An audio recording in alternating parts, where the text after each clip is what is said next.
Hello students, welcome to ITI classes.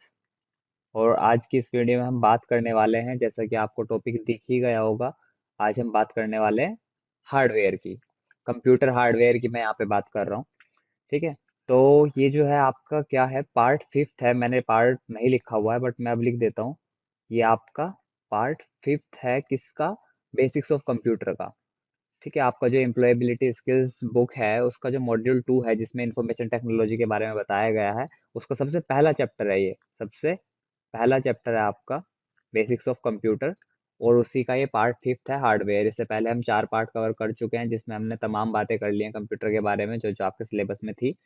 तो अब आ जाते हैं वापस अपने टॉपिक पे कि हार्डवेयर क्या होता है। ठीक है। तो सबसे पहले हम हार्डवेयर को डिफाइन करने की कोशिश करेंगे कि हार्डवेयर होता क्या है। तो मैं आपको बता देता हूँ कि कंप्यूटर में वो सभी चीजें जिन्हें आप छू और देख सकते हो। ठीक है। जिन्हें आप छू सकते हो, टच कर सकते हो, और जिन्हें आप देख सकते हो, दैट कैन बी सीन। वो सभी चीजें जिन्हें छुआ और देखा जा सकता है, वो क्या कहलाती हैं? आपकी कंप्यूटर हार्डवेयर होती हैं। ठीक है। क्या होती है? Computer hardware. या आप इस डेफिनेशन को नोट कर सकते हो। Computer hardware refers to the physical parts of a computer and related devices. ठीक है। तो कंप्यूटर में जितने भी इलेक्ट्रिकल कंपोनेंट होते हैं, ये फिर आप इलेक्ट्रिकल पार्ट्स कहूंगा मैं, कंपोनेंट सही टर्म नहीं है।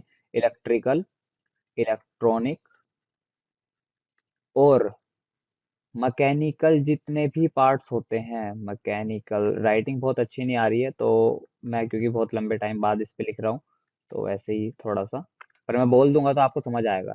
ठीक है। जितने भी इलेक्ट्रिकल, इलेक्ट्रॉनिक और मैकेनिकल पार्ट्स होते हैं कंप्यूटर में, वो सभी मिलके क्या बनाते हैं? कंप्यूटर में हार्डवेयर्स बनाते हैं। ठीक है। समझ में आया क्या होता है हार्डवेयर? जिस कंप्यूटर के पार्ट को आप छू सकते हो और देख सकते हो, वही क्या होता है? आपका हार्डवेयर होता है कंप्यूटर में। क्लियर है? ठीक है। इसके बाद कंप्यूटर में हार्डवेयर का भी जो है दो चीजें हैं। ठीक है। ये मैं आपको अलग से, दो टर्म आएंगी, मैं यहाँ पे आपको बता देता हूँ। तो अब मैं कह रहा था कि कंप्यूटर के जो हार्डवेयर होते हैं उसमें भी दो अलग अलग चीजें होती हैं। एक होता है कंपोनेंट्स और दूसरा होता है पेरिफेरल्स। ठीक है। ये इसमें ना शॉर्ट क्वेश्चन बनने की उम्मीद रहती है कि व्हाट आर पेरिफेरल्स। अक्सर ये पूछा जाता है कि पेरिफेरल्स क्या होता है। और दूसरा एक होता है कंपोनेंट्स। तो कंप्यूटर के वो वाले पार्ट जो कंप्यूटर के अंदर लगे हुए होते हैं, जैसे कि आपकी रैम हो गई, है ना, जैसे आपकी हार्ड डिस्क ड्राइव हो गई, जो इंटरनल हार्ड डिस्क ड्राइव होती है, आपका सीपीयू का फैन हो गया। क्या हो गया? आपका सीपीयू फैन हो गया, सीपीयू फैन। तो वो सारे के सारे पार्ट कंप्यूटर के, जो कंप्यूटर के अंदर लगे हुए होते हैं, वो सारे के सारे क्या होते हैं? आपके कंपोनेंट्स होते हैं। उसके बाद आपका आता है पेरिफेरल्स। पेरिफेरल्स क्या होते हैं? वो सभी पार्ट्स कंप्यूटर के जो, जिनसे कंप्यूटर घिरा हुआ होता है, जैसे कि आपके स्पीकर हो गए, है ना, आपका मॉनिटर हो गया, और आपका क्या कहते हैं, माउस हो गया, और कीबोर्ड हो गया। तो वो सारे के सारे पार्ट जो कंप्यूटर को घेरे रखते हैं, जैसे स्पीकर, मॉनिटर, कीबोर्ड, माउस, ये सारी की सारे डिवाइसेस जो होती हैं, सारे के सारे हार्डवेयर क्या होते हैं? पेरिफेरल्स होते हैं। तो समझ आया कि आपको पेरिफेरल्स क्या है और कंपोनेंट्स क्या है? कंपोनेंट्स वो जो कंप्यूटर के अंदर होते हैं, पेरिफेरल्स वो जो कंप्यूटर के बाहर होते हैं, यानी कि कंप्यूटर जिनसे घिरा हुआ होता है। अब इनमें डिफरेंस कैसे बताया जाए? तो मैं बता देता हूँ आपको कि पेरिफेरल्स और ये तीनों चीजें, जैसे अगर आपको कभी कंफ्यूजिंग लगे तो ना, तो आपको ऐसा ध्यान रखना है कि पेरिफेरल्स कंप्यूटर के वो हार्डवेयर होते हैं, पेरिफेरल्स कंप्यूटर के वो हार्डवेयर होते हैं जिनके बिना कंप्यूटर चल सकता है। फिर से सुनो, पेरिफेरल्स कंप्यूटर के वो हार्डवेयर होते हैं जिनके बिना भी कंप्यूटर चल सकता है। जैसे कि अगर मैं कंप्यूटर में से माउस निकाल दूं या कीबोर्ड निकाल दूं, तो क्या कंप्यूटर बंद हो जाएगा? नहीं, कंप्यूटर चलेगा। कंप्यूटर क्या रहेगा? ऑन हो सकता है। ठीक है। On the other hand components के साथ में क्या है? कंपोनेंट्स के साथ में यह है कि अगर कंपोनेंट निकाल दिए जाएं कंप्यूटर में से, तो कंप्यूटर क्या करेगा, चलेगा नहीं, ऑफ वाली स्टेट में रहेगा। ठीक है, क्लियर हुआ डिफरेंस। पेरिफेरल्स वो जिन्हें हटा भी दिया जाए अगर, तो कंप्यूटर चलेगा, बट कंपोनेंट्स के बिना कंप्यूटर नहीं चल सकता है ना। और पेरिफेरल्स वो जो कंप्यूटर के बाहर होते हैं, कंपोनेंट्स कंप्यूटर के वो हार्डवेयर जो कंप्यूटर के अंदर होते हैं। ठीक है, क्लियर हुआ। ठीक है, आई होप मैंने बहुत अच्छे से समझाने की कोशिश की है, तो हो जाना चाहिए। फिर इसके बाद आते हैं टाइप्स ऑफ हार्डवेयर पे। तो टाइप्स नहीं कह सकते, हम कैटेगरीज कहते हैं हार्डवेयर के लिए। जो सही टर्म है वो है कैटेगरीज। तो कंप्यूटर हार्डवेयर की 3 कैटेगरी होती हैं जो आपके सिलेबस में दी गई हैं। वैसे तो और भी होती हैं, तो क्योंकि हम सिर्फ सिलेबस की बात कर रहे हैं ना, ऐसे पढ़ने के लिए आ जाएं तो ऐसे 1000 बुक्स हैं, 1000 बुक में अलग अलग दिया हुआ है, तो 1000 बुक नहीं पढ़ सकते हम। ठीक है, सिलेबस पे आते हैं सीधा। तो सिलेबस के हिसाब से जो आपकी मेन कैटेगरी दी गई है हार्डवेयर की, वो है आपकी पहली इनपुट डिवाइस। मैं इसका कलर चेंज कर लेता हूँ, ये ठीक है, हाँ ये ठीक है।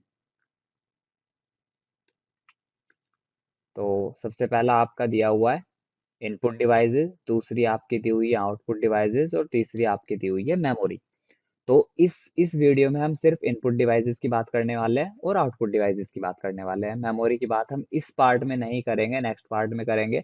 सॉफ्टवेयर्स की बात करेंगे और मेमोरी की बात करेंगे, और ये आपका जो है अगला वाला पार्ट, लास्ट पार्ट होगा इस चैप्टर का। उसके बाद हम बस कुछ इंपॉर्टेंट क्वेश्चंस करेंगे। तो अब स्टार्ट करते हैं हम इनपुट डिवाइसेस से। पहले हम इनपुट डिवाइसेस पढ़ लेते हैं क्या होता है, और उसके बाद हम स्टार्ट करेंगे आउटपुट डिवाइसेस क्या होती हैं और कौन कौन सी होती हैं।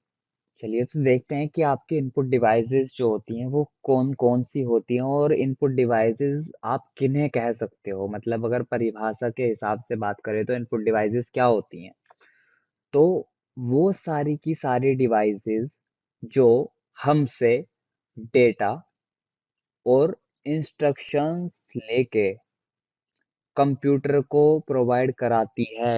यानी कि हमारे पास से, यूजर के पास से डेटा और इंस्ट्रक्शंस यानी कि निर्देश और डेटा को कंप्यूटर में भेजती है। वो सारी की सारी क्या कहलाती हैं, आपकी इनपुट डिवाइसेस को होती हैं। जैसे जैसे अब इस चीज को समझ लेते हैं क्या मैं कहना चाह रहा हूँ। जैसे हमारे पास अगर डेटा की बात करें तो क्या है, 2 और 3 हमारे पास क्या है, डेटा है।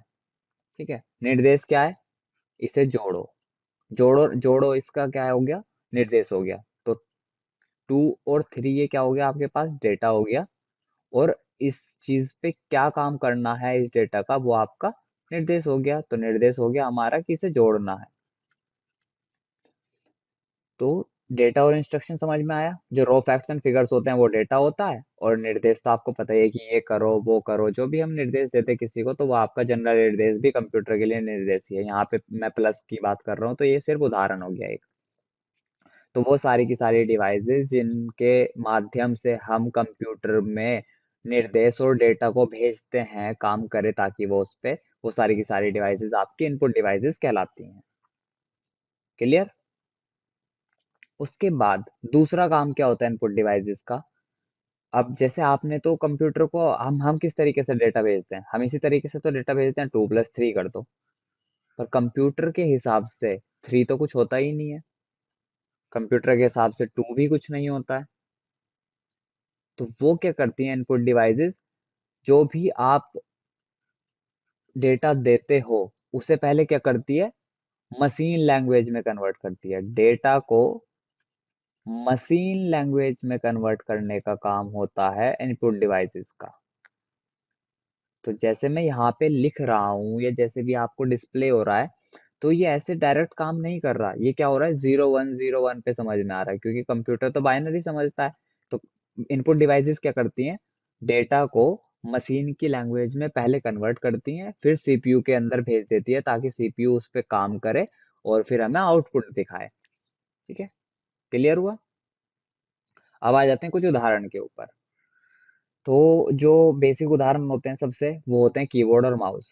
हम सारा का सारा डेटा, जनरली अधिकतर डेटा जो है वो किस चीज के माध्यम से देते हैं कंप्यूटर को, या तो कीबोर्ड से देते हैं या फिर माउस से देते हैं। कि हम क्लिक करते हैं कि इसे खोलो, इस फोल्डर को खोलो, है ना। और कीबोर्ड से या तो फिर ना की प्रेस करते हैं, एंटर प्रेस कर देते हैं कि इसे खोलो फोल्डर को, या फिर इस फोटो को मुझे दिखाओ, इस गाने को चला के सुनाओ। तो ये सारे के सारे हम जनरली कीबोर्ड और माउस से करते हैं कंप्यूटर में। इसके अलावा आपका स्कैनर हुआ, जॉयस्टिक हुई, ऑप्टिकल मार्क रीडर हुआ, मैग्नेटिक इंक, कैरेक्टर रिकग्निशन हुआ, ये सारी की सारी आपकी क्या होती हैं, इनपुट डिवाइसेस होती हैं। तो अब हम क्या करते हैं, एक एक करके इनपुट डिवाइसेस की बात कर लेते हैं। सबसे पहले आता है आपका कीबोर्ड। आपका आता है कीबोर्ड। तो कीबोर्ड जो है आपकी one of the main input device होती है। One of the main input device, जैसे मैंने अभी बताया आपको, माउस और कीबोर्ड ही मेन इनपुट डिवाइस होती है। अगर आपके कंप्यूटर में माउस और कीबोर्ड है तो आप ऑलमोस्ट अधिकतर काम उससे कर सकते हो। ठीक है।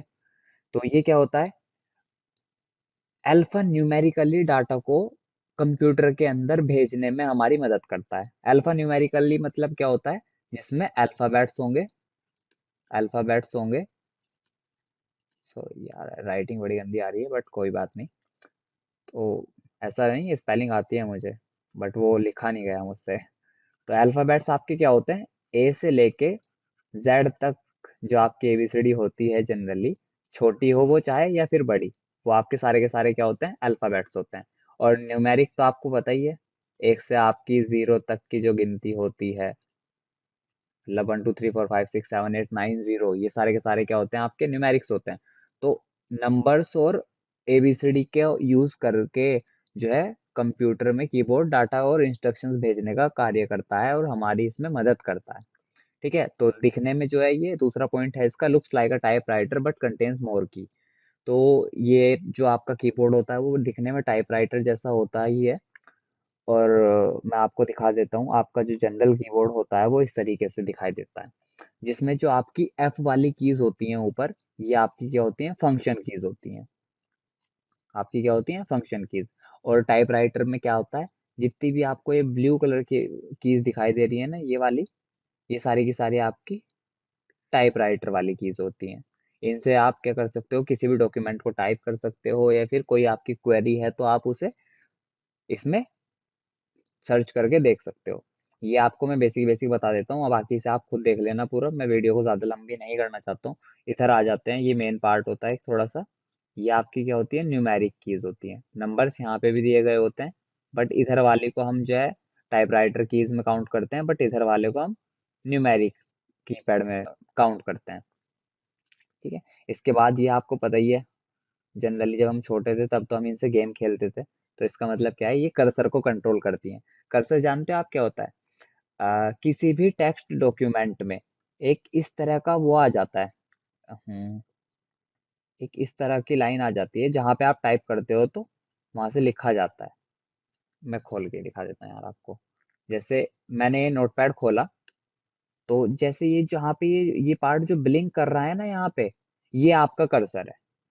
कर्सर का डेफिनेशन ये होती है कि जहाँ पे कर्सर होता है वहां से अगर आप कुछ टाइप करोगे तो वो वहां पे डिस्प्ले होता रहेगा।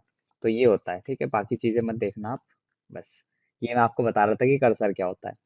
अब आप सोचोगे कि पॉइंटर क्या होता है, जो ये आपको माउस दिखाई दे रहा है ना, ये ऐसा जो होता है, ये माउस ऐसा जो होता है, ड्राइंग कुछ खराब है ही।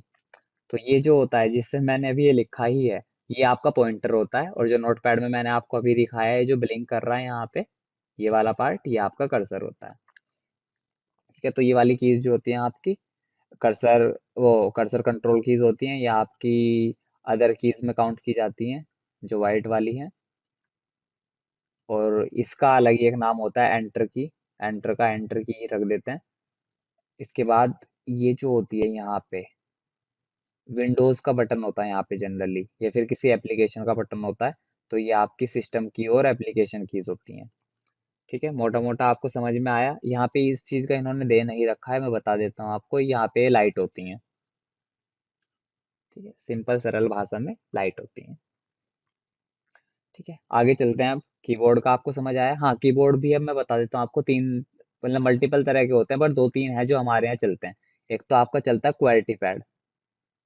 ठीक है, मतलब जिसमें ये नाम बस इनके इसलिए अलग दे दिए गए कि इसमें जो आपके ये हैं लेटर्स हैं, वो किस तरीके से अरेंज किए गए हैं। जैसे यहाँ पे क्यू है, यहाँ पे डब्ल्यू है, ई है, फिर आर है, फिर टी है, फिर वाई है। तो इस तरह से आपका ये क्वेर्टी पैड हो जाता है जो हम भारत में इस्तेमाल करते हैं। इसी तरह से आपका डुअर रैक और एजर्टी पैड भी होता है, यानी कि उसमें कीज जो है अलग तरीके से अरेंज की गई होती हैं, जैसे हमारी जनरली नहीं है अभी। ठीक है, ये मैंने देखा है मोबाइल में, आप भी देख सकते हो खुद। तो ठीक है, इतना ये ज़्यादा समझाने वाला पार्ट नहीं है, बट आप ध्यान रखना। आप खुद चाहो तो ट्राई कर सकते हो अपने मोबाइल में पैड ये देख के कि इनकी कीज कहाँ कहाँ पे होती है। ठीक है, इसके बाद आता है आपका माउस। ये दूसरी आपकी बहुत ही इंपॉर्टेंट इनपुट डिवाइस होती है। इसे एक्चुअली हम इनपुट डिवाइस तो कहते ही कहते हैं, बट जनरली इसे पॉइंटिंग डिवाइस कहते हैं। ये क्या करती है, किसी चीज को पॉइंट करती है। कि जैसे अभी ये अगर मैंने कर्सर अपना पॉइंटर यहाँ पे ले आया तो ये पॉइंट कर दिया माउस की तरफ को। तो ये क्या होता है, कर्सर को मूव करने और पॉइंटर को इधर उधर ले जाने के लिए काम करते हैं। जैसे पॉइंट, ये आपका पॉइंटर है, मैं इसे इधर उधर किसकी मदद से कर पा रहा हूँ अभी, माउस की मदद से।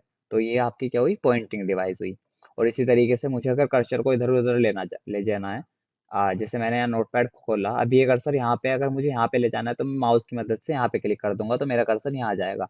तो कुल मिला के क्या हो रहा है, मैं अपने पूरे के पूरे कर्सर को इधर उधर ले जा पा रहा हूँ माउस की मदद से। इसलिए ये आपका हुआ इसलिए ये आपका हुआ पॉइंटिंग डिवाइस, जो आपकी मदद करता है कर्सर और पॉइंटर को एक जगह से दूसरे जगह तक ले जाने के लिए। ठीक है, उसके बाद दूसरा इसका काम होता है इंस्ट्रक्शंस ग्राफिक्स के द्वारा कंप्यूटर को देने में। ठीक है, कभी आपने अगर ऑटो कैड या फिर कोई दूसरा सॉफ्टवेयर चलाया हो, है ना, जैसे सिंपल फोटोशॉप की बात कर लेते हैं, तो फोटोशॉप में क्या होता है, वो हमें कुछ कुछ बना के देता है, हम ग्राफिक्स पे काम करते हैं, तो उस केस में हम किसका इस्तेमाल करते हैं, माउस का इस्तेमाल करते हैं। तो वहां पे ग्राफिक्स के माध्यम से हम जो है इंस्ट्रक्शंस भेजते हैं कंप्यूटर को, जिसके बदले हमें वो फिर डिस्प्ले करता है कि हाँ आपने ऐसे रेक्टेंगल बनाया, तो रेक्टेंगल हमें ऐसे दिखाई दिया, बट हमने बनाया किसकी मदद से, वो माउस की मदद से। तो इस तरीके से कंप्यूटर हमारे ग्राफिक्स के थ्रू भी जो है निर्देश देने का कार्य करता है कंप्यूटर को। और इसमें होता क्या है, मैं आपको बता देता हूँ। इसमें यहाँ पे एक बटन होता है, दिखाई दे रहा होगा आपको, और एक यहाँ पे एक बटन होता है। तो ये वाला जो होता है वो आपका इधर की तरफ जो लेफ्ट साइड में होता है, इसे हम बोलते हैं लेफ्ट क्लिक। और जो इधर ये राइट साइड में होता है, ये होता है आपका राइट क्लिक। और बीच में आपका क्या होता है, व्हील होता है ये, मतलब एक घुमाने वाली चीज, जिससे आप ऊपर नीचे कर सकते हो किसी पेज को या किसी डॉक्यूमेंट को, या फिर यूट्यूब पे अगर आप ऐसे घूम सर्व कर रहे हो तो इंटरनेट पे ऐसे आप किसी पेज को ऊपर नीचे स्क्रॉल कर सकते हो। जैसे मैं भी नीचे स्क्रॉल करूंगा तो देखो ये नीचे हो रहा है ना पेज स्क्रॉल, तो मैं क्या कर रहा हूँ, इस व्हील को घुमा रहा हूँ तो आपका पेज स्क्रॉल हो रहा है। ठीक है, इसके बाद आपका आता है ट्रैक बॉल। ये बिल्कुल माउस जैसी डिवाइस होती है ना, बिल्कुल इसमें इधर की तरफ एक लेफ्ट क्लिक है, इधर राइट क्लिक है, बीच में व्हील है। इसमें अलग चीज क्या है, ये आपकी ट्रैक बॉल है। ये बॉल जो है इसमें अलग होती है। बिल्कुल ये कैसी होती है, ये भी एक पॉइंटिंग डिवाइस होती है जो बिल्कुल माउस की तरह होती है, बट इसमें एक्स्ट्रा क्या है, एक बॉल एक्स्ट्रा होती है इसमें। ठीक है, और इस बॉल का काम क्या होता है, जो माउस का काम हो रहा था, ठीक है, अभी क्या हो रहा था, जब हम मैं इसे इधर उधर कर रहा हूँ अपने कर्सर को, तो क्या कर रहा हूँ, मैं माउस को हिला रहा हूँ। इस ट्रैक बॉल में क्या होता है, माउस को हिलाना नहीं पड़ता, हम इस बॉल पे अपने अंगूठे से इधर उधर करते हैं और माउस हम का जो पॉइंटर है वो इधर उधर होता रहता है। तो ये जो है कैड कैम और ऑटो कैड जैसे जो सॉफ्टवेयर और एप्लीकेशंस होते हैं, है ना, और जो आपके वर्क स्टेशंस होते हैं, air traffic control room, radar control, sonar system, जो एयरशिप, वो क्या कहते हैं पानी के जहाजों में होता है, उस तरह के जो आपके कंप्यूटराइज्ड वर्क स्टेशन है, वहां पे इनका इस्तेमाल किया जाता है। जैसे अभी मैं माउस, अब इसे बस इसका माउस से अच्छा इसका एक ये फायदा होता है कि माउस को जगह चाहिए इधर उधर मूव करने के लिए, तब आपका पॉइंटर एक जगह से दूसरी जगह पे जाएगा। बट इसमें क्या होता है, आप एक ही जगह पे रखे रखो इसको, और आप बॉल पे जो है अपना फिंगर इधर उधर करते रहो, अपना थंब, तो वो जो है पॉइंटर को इधर उधर और कर्सर को इधर उधर ले जा पाएगा। क्लियर है। इसके बाद हम आ जाते हैं जॉयस्टिक पे। अब जॉयस्टिक भी पॉइंटिंग डिवाइस है। और अभी जो ये सारी की सारी हम बातें कर रहे हैं, ये हम कर रहे हैं इनपुट डिवाइसेस की बातें। ठीक है, अभी सिर्फ इनपुट डिवाइसेस चल रही हैं। ये वो सारी डिवाइसेस हैं जिनके थ्रू हम कंप्यूटर को निर्देश और डेटा भेजते हैं। और ये सारी डिवाइसेस मिलके क्या करते हैं, मतलब सारी डिवाइसेस का एक कार्य ये भी होता है कि ये हमारी भाषा को मशीन की समझने वाली भाषा में ट्रांसलेट करती है, ताकि कंप्यूटर उस पर कार्य कर सके। तो ये भी क्या हुआ, जॉयस्टिक आपकी गेम अगर आप खेलते हो ना, वो जो गेम का रिमोट होता है वो भी आपकी जॉयस्टिक होती है, बट जो एक्चुअल में विजुअल होता है जॉयस्टिक का वो ऐसा होता है।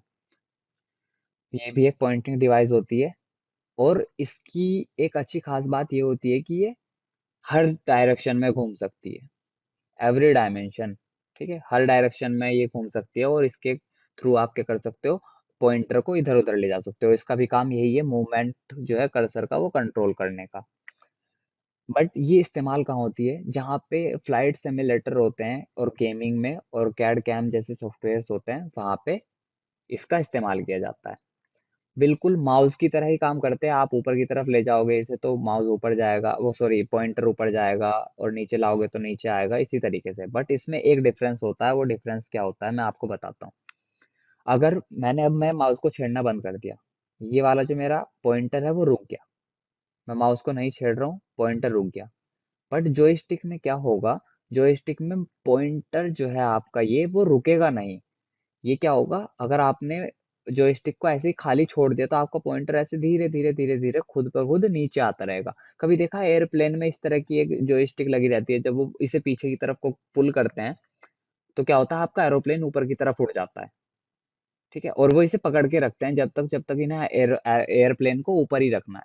वो इसे छोड़ देंगे तो धीरे धीरे क्या होगा, प्लेन वापस नीचे आने लगेगा। तो बिल्कुल वही है ये, पॉइंटर को अगर आप, ये जैसे आपका पॉइंटर है माउस में, अगर आप नहीं माउस छेड़ रहे हो तो पॉइंटर यहीं रहेगा जब तक आप माउस को छुओगे नहीं और उसे इधर उधर मूव नहीं करोगे। बट जॉयस्टिक में ऐसा नहीं है, अगर आपने जॉयस्टिक को खाली छोड़ दिया तो आपका पॉइंटर ऐसे धीरे धीरे धीरे धीरे धीरे धीरे नीचे आता चला जाएगा, डाउन आता चला जाएगा। ये डिफरेंस होता है जॉयस्टिक में और माउस में। ठीक है, इसके बाद आ जाते हैं हम स्कैनर पे। ये बहुत ही कॉमन है, ज्यादातर हमने दुकानों पे देखा है, हम डॉक्यूमेंट स्कैन करते हैं, ऐसे किताब हमने रखी या पेपर रखा स्कैनर के बीच में, कंप्यूटर से स्कैन पे प्रेस किया, और ये हमारा डॉक्यूमेंट जो है कंप्यूटर में डिजिटल फॉर्म में ले आ जाता है। ठीक है, तो क्या कहेंगे हम इसे, ये एक ऐसी डिवाइस है जो किसी इमेज या किसी रिटन डॉक्यूमेंट या टेक्स्ट को डिजिटल फॉर्म में कन्वर्ट करती है। फिर डिजिटल फॉर्म में कन्वर्ट करने के बाद इसे रिफ्लेक्ट करती है मॉनिटर पे। ठीक है, मॉनिटर पे रिफ्लेक्ट करती है एज अ सॉफ्ट कॉपी। अब इसमें क्या है, आपने कभी देखा होगा, जब ये स्कैन कर रहा होता है तो इसमें ना लाइट आती है ग्रीन से कलर की, या फिर दूसरे कलर की आती होगी, इन जनरल ग्रीन कलर की आती है। तो ये ऑप्टिकल इनपुट डिवाइस है। जहाँ पे ऑप्टिकल की बात आए ना, वहाँ पे लाइट का और लेंस या फिर मिरर का इस्तेमाल होगा जरूर। तो जहाँ पे ऑप्टिकल की बात आ रही है वहाँ पे लाइट की बात होगी। तो ये क्या क्या है, एक ऑप्टिकल इनपुट डिवाइस है जो लाइट का इस्तेमाल करती है उस चीज को रीड करने के लिए जो इसके अंदर रखा जाएगा, और फिर उसे डिजिटल फॉर्म में कन्वर्ट करके कंप्यूटर को भेज देती है। तभी तो वो हमें हमारी डिस्प्ले पे फिर दिखाई देता है। और इसका हम क्या करते हैं इस्तेमाल, डिजिटल फॉर्म में किसी भी डॉक्यूमेंट को कंप्यूटर में आसानी से स्टोर करके रखने के लिए हम इसका इस्तेमाल करते हैं। और एक और चीज हम इससे अब आजकल इन दिनों कर लेते हैं, वो क्या है आपका, कि जब भी आप इसमें एक डॉक्यूमेंट स्कैन करोगे, तो सपोज दैट आपने एक फोटो स्कैन कर लिया, फिर आपने दूसरा फोटो स्कैन कर लिया, फिर आप उन्हें क्या कर सकते हो, फोटोशॉप करके इधर उधर जोड़ भी सकते हो। आप जैसे तीन अलग अलग लोगों के फोटो खींच लो, फिर आपने उन्हें कंप्यूटर में इन इन अपने कंप्यूटर में स्टोर कर लिया, फिर फोटोशॉप में उन्हें एडिट करके तीनों में चेंजेस भी कर लिए। तो इस तरीके से क्या होता है, हम चेंजेस भी कर सकते हैं इससे स्कैन करने के बाद। तो ये बहुत ही कॉमन पॉइंट था, सभी को पता है।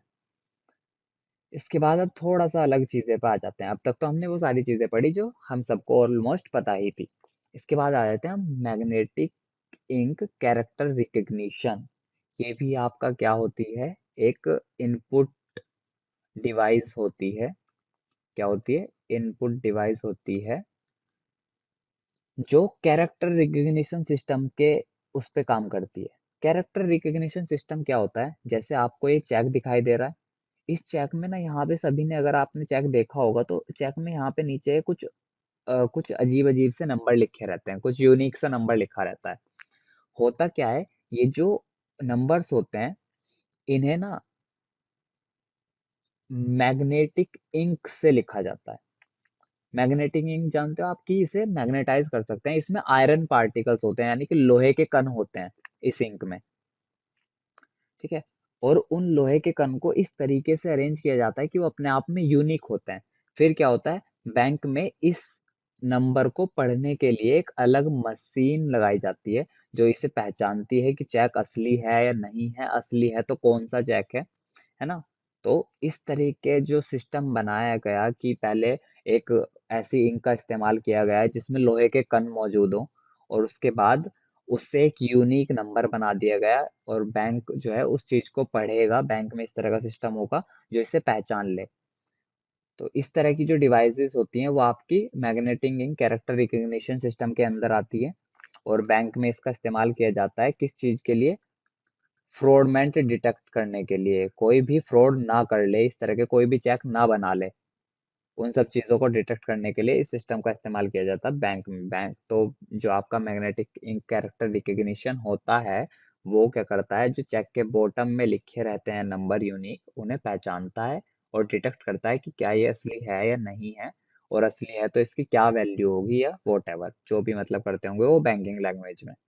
हमें मोटा मोटा सा इतना समझना है कि जैसे इसके नाम से पता लग रहा है, इसमें मैग्नेटिक इंक होगी और कुछ कैरेक्टर्स होंगे, और फिर उनका रिकग्निशन होगा, यानी कि उन्हें पहचाना जाएगा एक सिस्टम के थ्रू या फिर एक डिवाइस के थ्रू।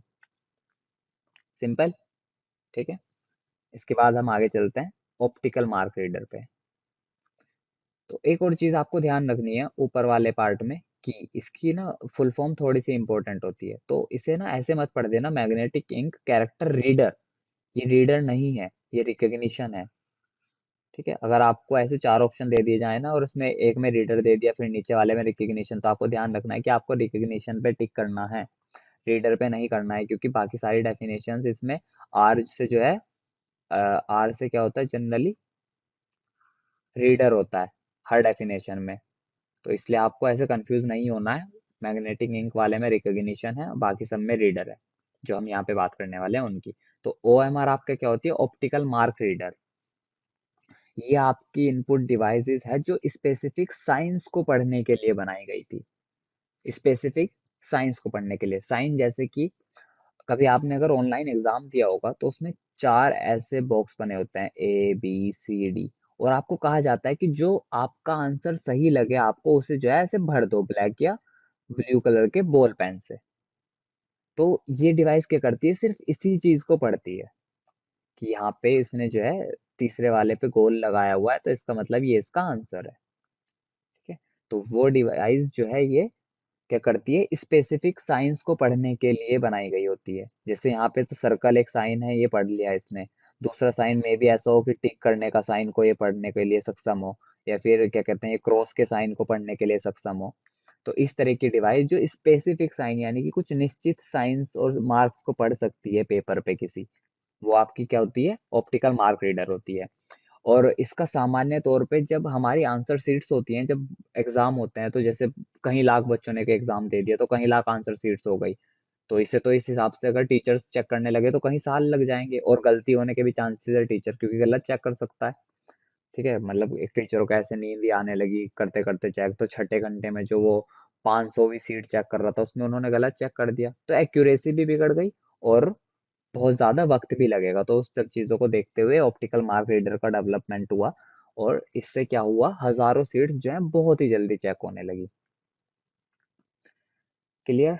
ये भी हो गया। चलो अब आ जाते हैं optical character reader. Optical character reader क्या है आपका, ये आपका ऑप्टिकल मार्क रीडर का एडवांस वर्जन है। ऑप्टिकल मार्क रीडर का एडवांस वाला वर्जन है। उसमें क्या हो रहा था, हम बस कैरेक्टर्स और मार्क्स को पढ़ पा रहे थे। इसमें क्या होगा, हम लेटर्स को पढ़ सकते हैं पूरे के पूरे, यानी कि ABCDEF जो लेटर्स होते हैं आपके उन्हें पढ़ सकते हैं। ठीक है। और ऐसा नहीं है कि वो सिर्फ टाइप हो रखे हो, जब जैसे मैंने अभी यहाँ पे ऐसे लिख दिया कि जनवरी, तो ऑप्टिकल मार्क रीडर के सामने अगर मैं इस पार्ट को लेके जाऊं तो वो मुझे जनवरी दिखा देगा, मतलब वो इसे पढ़ लेगा कि मैंने क्या लिखा हुआ है। तो जो टेलीफोन आपके इलेक्ट्रिसिटी बिल, इंश्योरेंस प्रीमियम वगैरह होते हैं, वो सारे के सारे आपके ऑप्टिकल कैरेक्टर रीडर के थ्रू रीड किए जाते हैं। ठीक है। जैसे आपका क्या कहते हैं, मेरे पास एक वोटर आईडी है, मैं उसे किसी मोबाइल एप्लीकेशन के थ्रू स्कैन कर लूँ और उसकी PDF बन जाए मेरे फोन में, तो उसे आप कहोगे कि ऑप्टिकल कैरेक्टर रीडर था। ठीक है, आजकल फोनों में भी ऑप्टिकल कैरेक्टर रीडर इनबिल्ट आने लगा है। तो ये आपके कुछ कुछ एग्जाम्पल हैं। जैसे ये लेजर पेन वाला है, इससे क्या होता है, आप बुक के ऊपर चलाते रहो, ये अपने आप को आपको आपका डॉक्यूमेंट पढ़ता चला जाएगा। ठीक है, तो ये हुई आपकी सारी की सारी इनपुट डिवाइसेस। यहाँ पे आपकी क्या होती है, इनपुट डिवाइसेस खत्म होती हैं। ये आपके सिलेबस के हिसाब से इतनी सारी ही दी गई थी। तो खैर, अब इसके बाद हम आते हैं आगे आउटपुट डिवाइसेस पे। अब हम आगे चलते हैं और बात करते हैं आउटपुट डिवाइसेस की। तो जिस तरह इनपुट डिवाइसेस का काम क्या था हमारा, कि वो हमसे डेटा ले रही थी और इंफॉर्मेशन ले रही थी, और सॉरी, जैसे हमारा इनपुट डिवाइसेस का काम क्या था कि उन्होंने हमसे इंस्ट्रक्शंस लिए, डेटा लिए और सीपीयू को भेज दिए। सीपीयू उन पे काम करेगा, प्रोसेस करेगा, और जो भी रिजल्ट्स होंगे उन्हें डिस्प्ले करेगा। पर डिस्प्ले किस चीज पे करेगा, आउटपुट डिवाइसेस पे। तो वो सारी की सारी डिवाइसेस जो कंप्यूटर से प्रोसेस्ड डेटा, यानी कि जो रिजल्ट्स हैं, उन्हें लेती है, उन्हें रिसीव करती है और हमें दिखाती है कंप्यूटर में, वो क्या होती हैं, आपकी आउटपुट डिवाइसेस है। मैं फिर से रिपीट कर रहा हूँ कि वो सारी की सारी डिवाइसेस जो कंप्यूटर से डेटा को रिसीव करती है और हमें रिजल्ट्स दिखाती है कंप्यूटर पे, वो सारी की सारी चीजें होती हैं आपके आउटपुट डिवाइसेस। ठीक है, devices that are used to receive and display the results from a computer are known as output devices. Clear है? अब जो कंप्यूटर से डेटा आता है, दूसरा इसका भी काम एक ये होता है कि कंप्यूटर से जो डेटा आया, प्रोसेस्ड डेटा जो आया, ठीक है, या फिर रिजल्ट कह लेते हैं, इसे काट देते हैं, रिजल्ट जो आया कंप्यूटर से, सीपीयू से जो निकला, वो किस भाषा में होगा, मशीन ने अपनी भाषा में ही तो किसी भी चीज को सॉल्व किया होगा, मशीन लैंग्वेज में होगा। बिल्कुल होगा। तो मशीन लैंग्वेज को हमारी समझने लायक भाषा में, ह्यूमन अंडरस्टैंडेबल लैंग्वेज में कन्वर्ट भी करने का काम क्या होता है, आउटपुट डिवाइस का होता है। ह्यूमन अंडरस्टैंडेबल लैंग्वेज, बहुत ही गंदी राइटिंग है, चलो कोई बात नहीं। ठीक है, फिर से बोल रहा हूँ मैं, जो आउटपुट आया होगा आपका, जो रिजल्ट्स आए होंगे, जिन पे डेटा और इंस्ट्रक्शन पे, जिस पे काम करने के बाद सीपीयू ने जो रिजल्ट प्रोड्यूस किया होगा, वो किस चीज में होगा, आपका मशीन की भाषा में होगा। उस मशीन की भाषा को हमारी समझने लायक भाषा में कन्वर्ट करना का जो कार्य होता है, वो भी आपका आउटपुट डिवाइसेस का ही होता है। तो कुछ कॉमन से एग्जांपल हैं आपके। सबसे पहला तो होता है मॉनिटर। हम ज्यादातर रिजल्ट्स किस चीज पे देखते हैं, मॉनिटर पे। मॉनिटर जो होती है आपकी डिस्प्ले होती है, हम जिसे डिस्प्ले कहते हैं, टीएफटी कहते हैं, है ना। एलईडी, एलसीडी, ये सारी की सारी आपके क्या होते हैं, मॉनिटर होते हैं। इसके बाद दूसरा जो बहुत ही कॉमन है, वो होता है आपका प्रिंटर। ठीक है भाई, मॉनिटर पे हम क्या देखते हैं, सॉफ्ट कॉपी देखते हैं हर चीज की। प्रिंटर से हमें कागज पे एक डॉक्यूमेंट ही मिल जाता है पूरा का पूरा, या कोई फोटो मिल जाता है, उसे हम क्या कर देते हैं कि हार्ड कॉपी दे दी इसने हमें। उसके बाद स्पीकर, जो डेटा हमारा साउंड की फॉर्म में होता है, वो क्या होता है, और उसका आउटपुट किसके थ्रू आता है, स्पीकर के थ्रू आता है। फिर एक प्रोजेक्टर होता है, ऐसे ही प्लॉटर होता है। प्रोजेक्टर आपको पता है क्या होता है, जैसे हम छत पे किसी छोटी इमेज को बड़ा करके अगर देखना चाहते हैं, तो वो प्रोजेक्टर के थ्रू होता है। जैसे सिनेमा हॉल में मूवीज हम देखते हैं, पर्दे पे वो मूवी चलती है, तो ऊपर की तरफ क्या होता है, एक प्रोजेक्टर लगा हुआ होता है, जहाँ पे छोटी फिल्म जो है आपको बड़ा करके दिखाई जाती है। ठीक है, अब हम इनकी एक एक करके बात कर लेते हैं। सबसे पहले आता है आपका मॉनिटर। मॉनिटर को जो है हम विजुअल डिस्प्ले यूनिट भी कहते हैं, इस चीज को ध्यान रखना। वीडीयू क्या होता है, मॉनिटर होता है। और वीडीयू की जो फुल फॉर्म होती है, वो होती है आपकी visual display unit. Full form आपको याद करनी है, क्योंकि फुल फॉर्म अक्सर पूछी जाती है। ये क्या करता है, हमें जो कंप्यूटर में रिजल्ट्स आते हैं हमारे, उन्हें सॉफ्ट कॉपी की तरह हमें शो करता है। और जो आपके कंप्यूटर में जो मॉनिटर होते हैं आपके, वो कितने होते हैं, दो तरह के होते हैं। एक मोनोक्रोम डिस्प्ले और एक होती है आपकी कलर डिस्प्ले। मोनोक्रोम डिस्प्ले वो होती है जिसमें आपको एक ही कलर का आउटपुट दिखाई देता है, यानी कि आपको स्क्रीन पर अगर आउटपुट मिला, तो वो सिर्फ ब्लैक ब्लैक या फिर वाइट वाइट वाइट इस तरीके से एक दो कलर का होगा। दूसरी आपकी होती है कलर डिस्प्ले, जिसके अंदर आपको आउटपुट जो है 256 कलर्स में दिखाई देता है। ठीक है, कलर डिस्प्ले में आपको 256 कलर में रिजल्ट देखने को मिल सकता है। बट अब ऐसा नहीं है कि सिर्फ 256 कलर्स तक सीमित हैं चीजें। अब कलर्स बहुत ज्यादा हो गए, जैसे एप्पल वाले बोलते हैं कि हमारी मॉनिटर्स में 2 बिलियन कलर्स होते हैं, 2 अरब। तो ये बहुत ही ज्यादा हो गए हैं अब। तो बट हम जो पढ़ाई के हिसाब से बात कर रहे हैं और आपके सिलेबस के, तो आपके हिसाब से कलर डिस्प्ले में 256 कलर्स में आप रिजल्ट देखते हो, देख सकते हो। और मोनोक्रोम डिस्प्ले में क्या होता है, सिर्फ आप एक कलर का रिजल्ट देख पाते हो। तो जो आपके मेन मॉनिटर होते हैं वो कौन कौन से होते हैं? एक होता है आपका कैथोड रे ट्यूब मॉनिटर, एक एलसीडी होती है आपकी, लिक्विड क्रिस्टल डिस्प्ले कहते हैं इसको, एक होती है आपकी एलईडी, इसका होता है लाइट एमिटिंग डायोड, एक आपका 3D मॉनिटर होता है, और एक आपका होता है थिन फिल्म ट्रांजिस्टर। ओके। इसके बाद नेक्स्ट आता है आपकी आउटपुट डिवाइस प्रिंटर, जिसकी मैंने अभी हल्की सी थोड़ी सी आपको ग्लिम्स दी ही थी कि इसमें क्या होता है। जो आउटपुट डिवाइस है ये, इसका जो आपका आउटपुट, जो आपको रिजल्ट मिलता है वो क्या होता है, एक हार्ड हार्ड कॉपी होती है किसी चीज की। इस पे क्या होता है, आपका डॉक्यूमेंट या आपका कोई भी रिसीव्ड जो डेटा होता है, इंफॉर्मेशन होती है, उसे एक पेपर पे प्रिंट कर लिया जाता है। ठीक है। उसके बाद इसके जो प्रकार होते हैं वो दो तरह के होते हैं, एक इम्पैक्ट प्रिंटर होता है और एक आपका नॉन इम्पैक्ट प्रिंटर होता है। ठीक है? आपके इम्पैक्ट प्रिंटर क्या होते हैं, ये आपके जो है टाइपराइटर की तरह काम करते हैं। इसमें क्या होता है, ये कागज पे ही मतलब अ, चोट मारते हैं, आप एक तरीके से कह सकते हो। जैसे आपने एक बटन दबाया कागज पे, वो बटन छप गया। ठीक है, मतलब जैसे टाइपराइटर देखा ही होगा आपने, वकील वगैरह जो रखते हैं वो खट खट खट खट खट खट ऐसे दबाते हैं, और उधर की तरफ वो अक्सर उस पे पेपर पे छपते चले जाते हैं। ठीक है, इस तरीके से आपका दूसरा ये होते, वो वाले तो आपके होते हैं इम्पैक्ट प्रिंटर, और उसके बाद आपके दूसरे आते हैं non impact printer. Non impact printers आपके कौन से होते हैं, जिनमें आप डायरेक्ट कागज पे प्रहार नहीं करते हैं। ठीक है, जैसे लैपटॉप का कीबोर्ड है, इसमें क्या होता है, हम यहाँ पे टाइप करते हैं, वो किसी तरह की से प्रोसेस होता है सीपीयू के थ्रू, और जो है डिस्प्ले पे शो हो जाता है। तो इस तरह के आपके प्रिंटर्स जो हैं नॉन इम्पैक्ट प्रिंटर्स होते हैं। इसमें इम्पैक्ट प्रिंटर में क्या हो रहा था कि आपने जो है बटन प्रेस किया और उसी हिसाब से वो पेपर पे छप गया।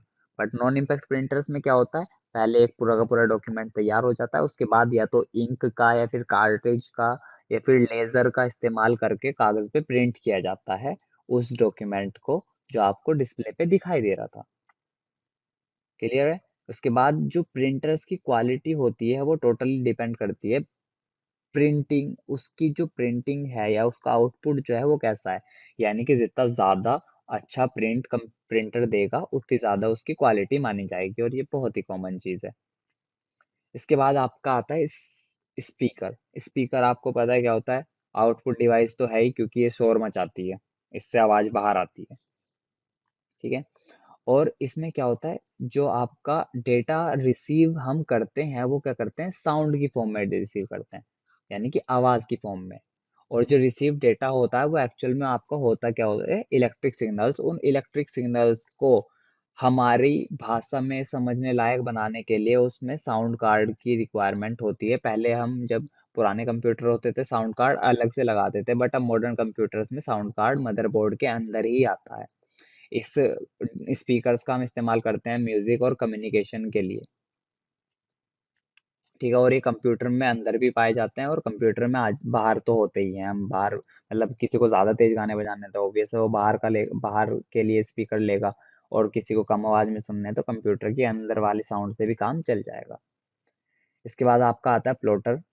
प्लॉटर का मैं आपको पहले एक उदाहरण दे देता हूँ क्या होता है। कभी अगर आपने बाइक के पीछे अपने नंबर लगवाया होगा ना, वो वाला जो टेप टाइप का होता है, तो उसमें क्या होता है, जो वो टेप जहां से छुटाते हैं ना नंबर्स को, वो प्लॉटर के थ्रू होते हैं। इसमें क्या होता है, जो बड़े बड़ी इमेजेस होती हैं बहुत ही, उन उन इमेजेस को प्रिंट करने का और कार्य होता है प्लॉटर का।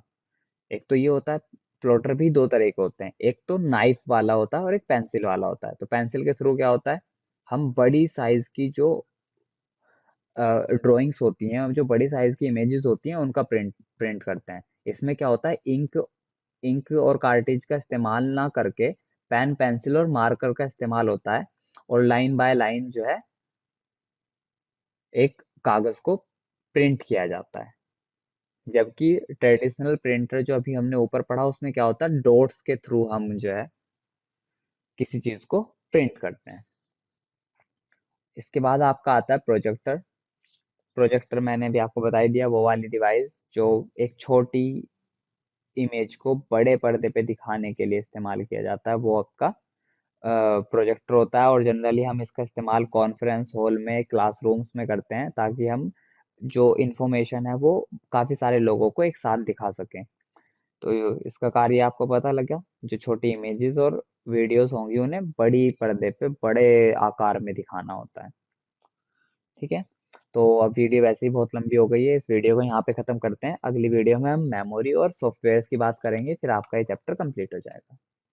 और आपका कोई सवाल हो तो आप कमेंट में मुझे लिख सकते हो, हम उसका जवाब कमेंट में दे देंगे, या तो अगर वीडियो बनाने की जरूरत पड़ी तो वीडियो बना देंगे।